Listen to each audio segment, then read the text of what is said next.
All right, so I made a mistake. I'm not going to lie. I made a bit of a lazy take my last video on the topic of Will Howard and possibly getting cut because of the play of Skylar Thompson, but I didn't consider a lot of factors, or a couple of factors, but important ones. And the main one would be Skylar Thompson getting traded, and they get to keep the young prospect that they really like. Mike Tomlin really loves Will Howard and his championship experience with Ohio State, obviously being a very clutch player, and Arthur Smith was giving him praise, calling him a very smart quarterback. So, yeah, the coaches obviously love him and don't want him to get cut.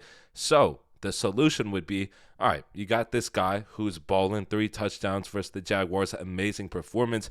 You don't just want to let him go for nothing.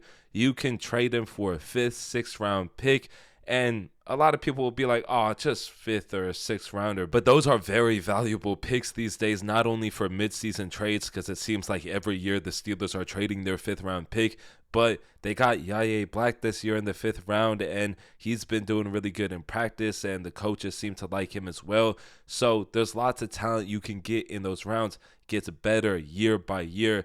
So I would be really happy to see that and Will Howard staying on the team, because I'm a Will Howard fan. Even though last video I was talking about was a good possibility he gets cut. Again, a bit of a casual, lazy take coming off a 12-hour day. I'm in training camp. I'm getting hit in the head, so sometimes it's going to happen. Sorry about that, fellas. But I think that it would work out perfectly because, Skylar Thompson, Mason Rudolph, no offense to those guys, but they don't really have the potential that Will Howard has. We've seen what the other 2 guys can and can't do, but to move on from Will Howard because of those guys wouldn't really feel right, especially when, again, he was getting high praise from the coaches. He was doing well. Then he breaks the finger. That shouldn't be a reason why he's not a Pittsburgh Steeler, because he would be instantly picked up by somebody else. On the other side, though, if you're Skylar Thompson, you don't really want to be in a crowded room like that, even though, again, very good problem for the Steelers to have.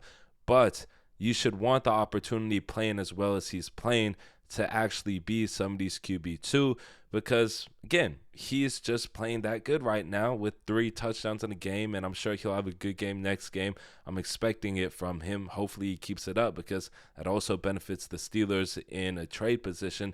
So, yeah, it works out for both sides. Let me know what you guys think, though, about the Steelers possibly trading Skylar Thompson. Hopefully y'all enjoyed this video, though. That is it from me on this one. Peace.